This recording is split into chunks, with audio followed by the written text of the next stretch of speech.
Bonjour Madame l'ambassadrice, c'est un grand honneur et aussi je suis très heureuse d'avoir cette interview avec vous pour la série de dialogues dédiés au 60e anniversaire des relations diplomatiques entre la Chine et la France.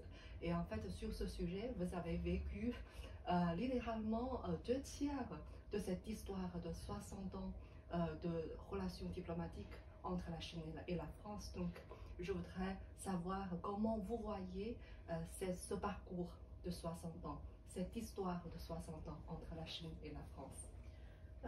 Oui, depuis la reconnaissance de la République populaire de Chine par le général de Gaulle, l'établissement de relations diplomatiques, nos relations ont évidemment gagné en maturité puisque nous avons établi un partenariat stratégique global. J'ai vécu à plusieurs reprises en Chine puisque j'ai même été étudiante à la fin de la période maoïste où Pékin était un village et c'était un pays extrêmement pauvre. Donc j'ai connu aussi les débuts de la politique d'ouverture et de modernisation de Deng Xiaoping dans les années 80. Enfin, j'ai été ambassadeur de 2011 à 2014, et 2014 étant la célébration du 50e anniversaire.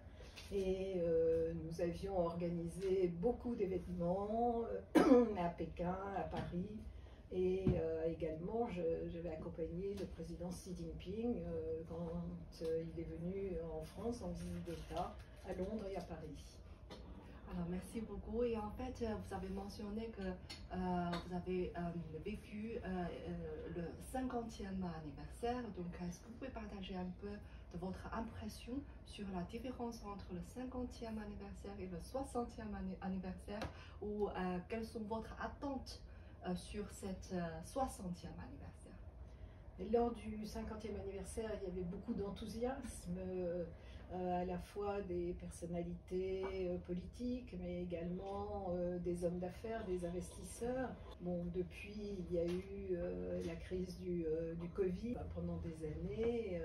Il n'y a pas eu de voyage de Français en Chine, il n'y a pas eu de voyage de Chinois en France, et on perd la connaissance réelle d'un pays parce qu'elle, en fait, se fait essentiellement à travers des articles de journaux, les auteurs eux-mêmes ne voyageant plus en Chine. Donc je pense qu'il faut rétablir ces liens, cette confiance, et ça, je pense que c'est par le tourisme. Et le fait que le 60e anniversaire soit placé sous le signe du tourisme culturel est très important. Nous sommes deux grandes nations de culture, et il y a toujours une fascination en France pour la culture chinoise, en Chine pour la culture française, et je pense qu'effectivement c'est important de développer ça. Merci. Et à titre juste, c'est vraiment, il faut que tous les deux côtés fassent leur effort pour faire avancer notre relation bilatérale et pour la perspective d'une prochaine 60 ans. Et donc, parmi beaucoup de défis, certains vous avez déjà mentionné, est-ce que vous pensez qu'il y a d'autres défis dans notre avenir, et comment on pourrait mieux prévoir ce genre de défis, comment tous les deux côtés on pourrait faire notre mieux pour convaincre pour ces défis? Oui, alors d'abord, comme je parlais du tourisme, la Chine a pris une décision importante, c'est de supprimer les visas pour des voyages de 15 jours, et ça, je trouve que c'est fondamental. Donc ça, c'est effectivement une très bonne nouvelle. Par ailleurs, dans les relations économiques et commerciales, il y a toujours une demande de plus grande ouverture du marché chinois dans certains secteurs, de respect de la propriété intellectuelle. Donc je pense qu'il y a beaucoup de choses à faire dans ce domaine aussi. Vous avez travaillé également dans les organisations internationales. En fait, je voudrais savoir, est-ce que vous pensez que les plateformes multilatérales pourraient jouer un rôle d'une telle ou telle sorte pour avancer ou resserrer les liens bilatéraux? Alors, comme la Chine et la France sont membres permanents du Conseil de sécurité, il est clair que nous avons une coopération étroite dans ce domaine qui peut être renforcée. Cela dit, comme nous avons des régimes et des positions dans le monde qui sont différents. Et ma dernière question, vous avez des conseils pour les étudiants, par exemple de Sciences Po, ou des chercheurs dans le domaine des relations internationales, de comment peuvent trouver des outils pertinents pour comprendre le monde. Comme vous avez mentionné, il y a moins de certitudes, donc peut-être on a besoin davantage d'outils d'analyse, des perspectives pour comprendre ce nouveau monde. Oui, tout à fait. Donc je pense que les alumni de Sciences Po peuvent jouer un rôle important en se réunissant, en organisant des forums, des rencontres.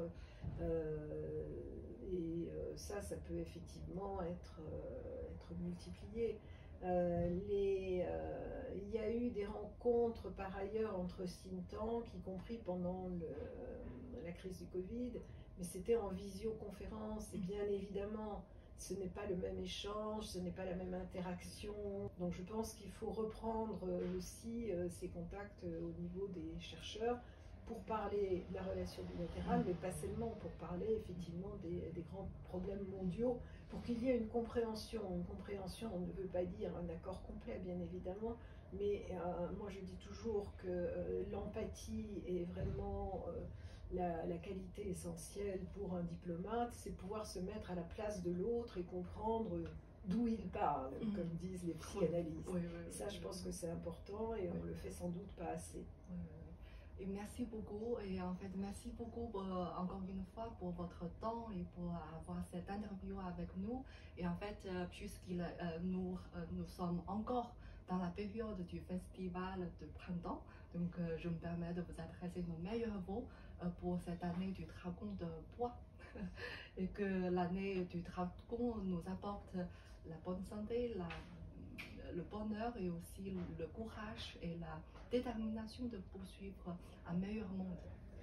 Tout à fait, et moi aussi, donc je vous souhaite une excellente année du dragon de bois. J'espère qu'à la fougue, l'énergie du dragon, le bois sera aussi un aspect stabilisateur pour cette année. En tout cas, je souhaite très bonnes relations également avec la Chine et un renouveau, une renaissance à l'occasion de ce 60e anniversaire. Exactement. Merci, 龙年大吉。龙年大吉。